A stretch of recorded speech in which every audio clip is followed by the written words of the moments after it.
Yeah. Hi folks, Canadian Prepper here. Today we're getting back to nature. We're taking a break from all the doom and gloom. Hopefully I can catch something to eat, but when I look at this river right now, I'm not sure if I'd like to eat it. But what we're going to be talking about today is survival gear. We're going back to basics.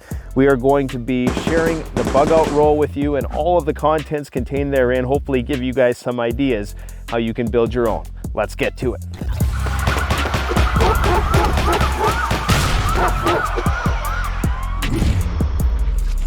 All right guys, it is hot as hell out here and I don't see any palm trees, but I sure see a lot of bugs.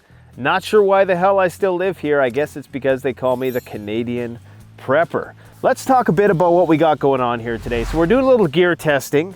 We got our Starlink out here. We've been testing out its roaming capabilities lately. Okay, so we got the EcoFlow Delta. We got the Nortent Gamma 6. This is a limited edition version. We don't have any more of these in stock. We do have the Gamma 4, and we're gonna be getting some Gamma 6 in a different color. Again, if you don't know what that is, go and check out our video on it. And the main purpose of this video is to talk about what we keep in our survival roll, what this is all about, why it was created, and all the rest. If you're on a limited budget, go check out our budget Bugout bag building video that we put out last year.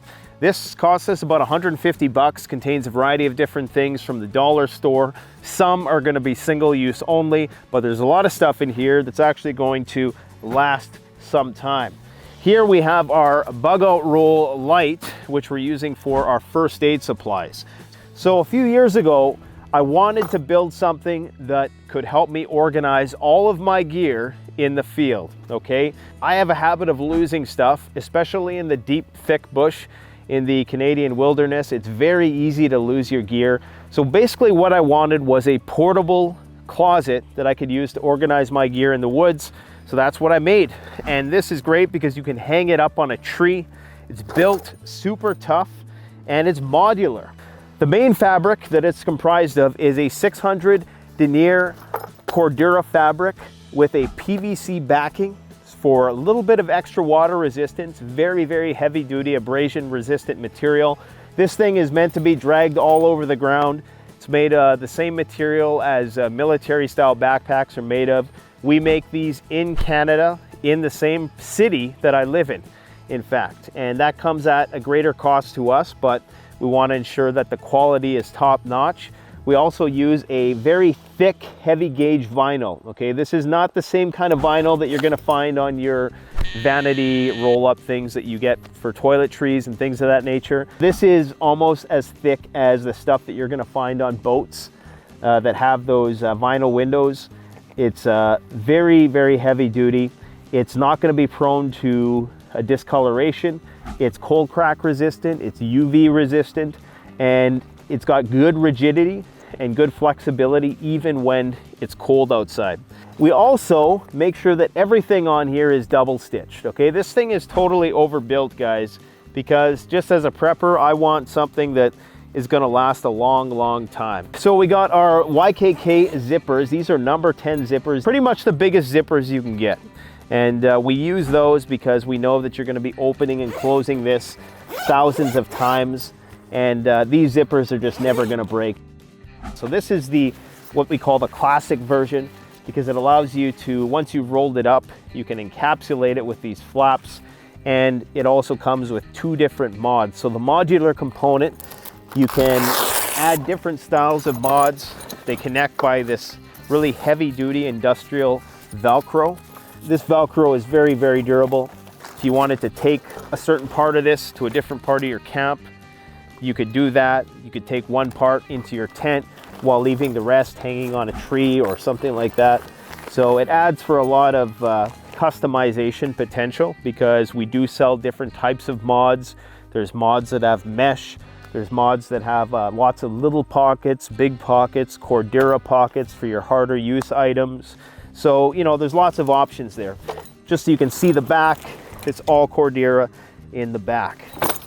So it's good for the ground. We don't sell these with all of this stuff in it. That would be a logistical nightmare, especially when it came to shipping into different countries.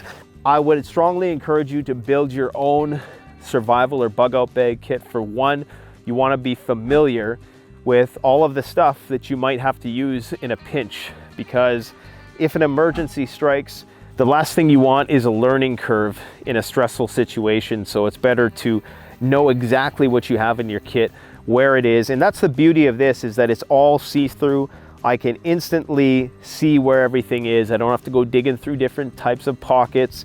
If you want, you can roll this up. You can put this inside a backpack. You can put it inside a duffel bag, a dry bag. I put them inside seal line bags. They work really well for that. So it's a really good system. I think it's nice and tight in there. Nothing's gonna fall out, right? So that's the beauty of it. Just to show you can fit a lot of stuff in here.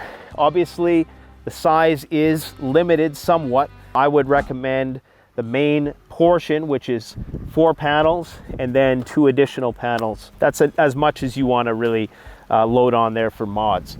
So over here in the smaller pockets, we got our Firebox Nano stove. We've shown this on the channel a lot of times. This is just a very good, very efficient way to cook food, and it sets up just like that. And you can just, you know, put your sticks in there, boil water in a pinch, and we'll combine that with our Nalgene stainless steel bottle. I also have some nails inside here, and they serve a variety of different functions. I've actually done a whole video just on the importance of putting a nail in a survival kit. A nail is really one of the linchpins of modern civilization, if you think about it. We got a sharpener here for our knives. In here we have our Kamenga style compass, military compass. We have a Brunton monocular, because this is, I believe, a 30 to 50 times monocular. If you're trying to conserve energy, especially like we're on a river right now, if I want to see what's going on the other side of the river, if I might see something, if it isn't an animal, is it not? Also have a headlamp in there. A headlamp is probably one of the most important things you can have in a survival kit. Flashlight is good to have, something that's hands-free, especially if it's in a medical emergency and you have to do some work on somebody. It's better to have it on your head. We also have a survival poncho. Survival Lily actually had to use one of these when we were on our trip, and it worked out very well. We also have a Titan emergency survival blanket. And the great thing about this is that it's camouflage. It's not only for the purpose of, you know, retaining body heat, which is what an emergency Mylar blanket is for, but this one is also good just for concealing your camp, especially if you're in a guerrilla style camping situation where you want to go unseen, but maybe your tent like this is a bit more visible. A lot of tents are bright orange, brighter colors. So this basically makes any tent a camouflage tent, and it's actually very big. Don't be fooled by the size. It's 52 inch by 82 inch. We sell all of these types of things at CanadianPreparedness.com. So in here, we have our good old toilet paper tablets. So we got lots of the small ones. We have some of the medium-sized ones.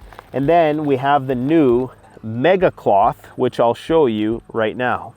So all you have to do is add a little bit of water to it, and it gives you a nice big cloth. Pretty much like a towel, really. You can use this for a variety of different things. You can use it obviously for crapping in the woods.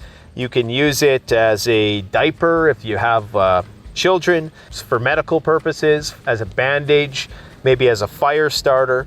And it's actually very durable material. It's not like a paper towel. This is very durable. It's not as durable as like a cloth. It will rip, but it's very strong. Definitely a great thing to have because it's very portable. So I'll post a link to those in the description. So it is so hot right now that I just realized my wax candle is melting, my beeswax candle. I keep a beeswax candle in there and it's melting. Smells kind of nice, but that sucks. Anyways, in here we have a lighter, we have some matches, we have lots of fire tinder, we have some other redundancies. We have a Fresnel lens for starting fires. Today would be the perfect day for that. This is essentially infinite fires, right? Then we also have just a notepad in here in case you need to take notes. This is a Write in the Rain notepad. And of course, that's also another source of tinder. And of course, this is the ultimate fire tinder, guys. This is the best fire starter on the market, bar none. We did a whole video on this, and if I'm doing a video on a fire starter, it's got to be a good one. This is made by a friend of mine named Frank in Quebec. Go and get some of this stuff. You will not regret it. A full bag, I think, costs you about 10 bucks, and you're going to get hundreds of fires out of that. So moving on, we got a heavy duty survival blanket. This is the Sport Utility Blanket by SOL. You can make tarps, you can make cover, shelter, emergency blanket. This is much more heavy duty, and this one is actually going to be reusable. The problem with these is, as great as they are for concealment and even using in a pinch, they are fairly flimsy and they will rip and tear, and they're pretty much like, you know, there's something that's going to last you a few days. In here, we have some emergency flares, just a smoke signal and a couple different road style flares for signaling purposes. In here, we have an emergency shortwave radio that's run off of solar and crank, and there's an internal battery in there as well. This is great if there is some sort of national emergency and you're not able to access local news via AM or FM, then at least you have an opportunity to pull a signal from hundreds of miles, if not thousands of miles away. We also have a little shovel here. I don't have the whole survival shovel. This is part of a survival shovel that I purchased off Amazon some time ago. And it's good because you can actually change the configuration so it can act like as a bit like a pickaxe. You can use it kind of like an axe or a hatchet, and of course use it for digging, which should not be underestimated. There's going to be many situations where you might just need a digging tool in a survival situation. You don't want to be using your knife or your axe and dulling those things out for that. So we also have a Baofeng radio for two-way communication with another person or for signaling for help in an emergency. Of course, to use amateur radio, you do need a license, but in the case of emergency, I believe you are allowed to use it for that purpose. In here, we have a bit of a repair kit, and within that, we have some duct tape. We just have various different types of bank lines, some tent sealer, things of that nature. Here, we just got some stuff to eat. So, you know, it's up to you how much food you want to stuff in this thing. I just have some trail mix, some almonds, some nuts, some instant coffee, because it's just easier to make in a pinch in a survival situation. And we got some Mountain House in there as well. Then of course our Nalgene stainless steel bottle, which we can put right on a fire. So even if we do run out of ways to purify or disinfect our water, we'll still be able to boil our water infinitely, so long as we have a fuel source, which is abundant out here in Canada at least.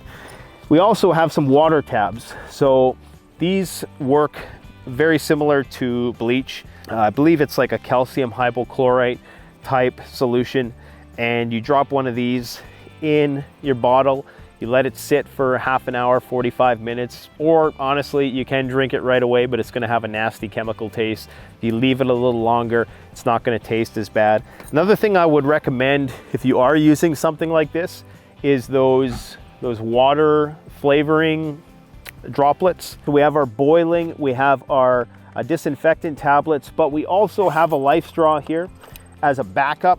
Life straws are great in a pinch, in an emergency situation. They work. However, I would recommend pre-filtering your water before running it through this, because these hollow fiber membranes can get clogged. There's lots of other water filtration systems on the market. We sell many different systems at CanadianPreparedness.com that are much more expensive and that have much faster flow rates and are lower maintenance. We have an Israeli bandage. We have some smaller bandages. We also have a tourniquet, and we have some polysporin, some triple antibiotic ointment. It's pretty much the gist of what you need for medical supplies when it comes to a kit like this. Obviously, the sky's the limit. We've talked all about various medical supplies, including different types of over-the-counter medicines that you can include within a kit like this. We have a bear flare, which I don't think they sell these anymore, and these are pretty cool. We've shown these off on the channel before. It will definitely work to scare a bear. We have some bear spray, which is also effective. depending on the situation. Obviously, every situation and every bear is going to be different. And then we have the business section. This is the Benchmade Anonymous, okay? This is just an amazing knife. We're gonna do a dedicated review on this knife at some point, and normally this would be on my person if this was a true survival situation, but just to show you, you know, that you can put that in the bug out roll as well. Obviously, hard use items like this, I would keep in the Cordura section, because of course there is a risk of this popping out of the sheath and maybe, you know, I don't want it to cut this vinyl material. So depending on where you live, another thing you might want to include is a fishing kit, a smaller fishing kit. I don't have my small fishing kit here today, but I did make one which is perfectly sized to this. Right now I got my tackle box and my full-size fishing rods here to do some fishing in the river, but you can also get telescoping fishing rods, which will actually be short enough to fit inside the roll. Just another suggestion for you. Now, I also have bug spray in here, and I'm gonna give you a word of warning. Do not put the bug spray in a vinyl pocket with the transparent vinyl, because this stuff eats away at vinyl like nothing. Eats through it like butter. So it's one downside to these chemicals. They're great. We almost need them out here in the Canadian wilderness. Everybody's like, oh, try this natural remedy. Doesn't work. You need DEET. I'm sorry. Thank you, US military, 1945, for inventing this very good, probably carcinogenic contraption. In here, of course, we have Silky Saw. This is the Gone Boy Outback saw. This was a saw that was made by Silky as per my suggestions many years ago when the owner of the company came to visit me here in Saskatchewan, and I told them we need a saw for bushcrafters and outdoor enthusiasts that was built more durable with a thicker blade and that had a wood composite style handle, and that's exactly what they did. So thank you very much, Silky. You can of course fit a bigger saw in here. You can fit a Zubat 240 handsaw, which if you want something which is a fixed blade with a pistol grip, you can fit that in here, or you can fit the larger Big Boy Outback saw, which goes out to about this distance here. And of course we have the Silkynada chopper, because in a survival situation you need some kind of axe, you need something beefy that can tackle a log, can help you de-limb trees, debark trees. I consider it like a boreal machete, because a boreal forest, different than the jungle. You know, our trees are harder out here, so you need something that's got a little bit more beef to it. It's kind of a go-between a hatchet and a actual jungle style machete. Really good for hacking. Not the greatest chopper, to be brutally honest, but it also serves some functions of a knife. You can even kind of choke up to it a little bit and do a little bit of whittling if you need to. So you can get the bug out roll in a variety of different colors. Like I said, there's a light version, there's a classic version. We also have something called the pack roll, which isn't a modular system. It's all sewn together, so there's no modules, but it pretty much looks exactly the same, and it's a material that's a bit more of a rubberized texture to it. I've shown that one in videos on YouTube before. You can go and check those out. Let me know if you have any questions in the comment section below. You can pick one of these up at CanadianPreparedness.com. Use coupon code SurvivalPrepper for 10% off. And let me know if you have any recommendations for how we can improve the product. We definitely have more iterations of this coming in the future, and we're always looking for ways that we can improve it. Thanks for watching, guys. Take care. Don't forget to like, comment, subscribe. Canadian Prepper out. The best way to support this channel is to support yourself by gearing up at CanadianPreparedness.com, where you'll find high-quality survival gear at the best prices, no junk, and no gimmicks. Use discount code PREPPINGGEAR for 10% off. Don't forget, the strong survive, but the prepared thrive. Stay safe.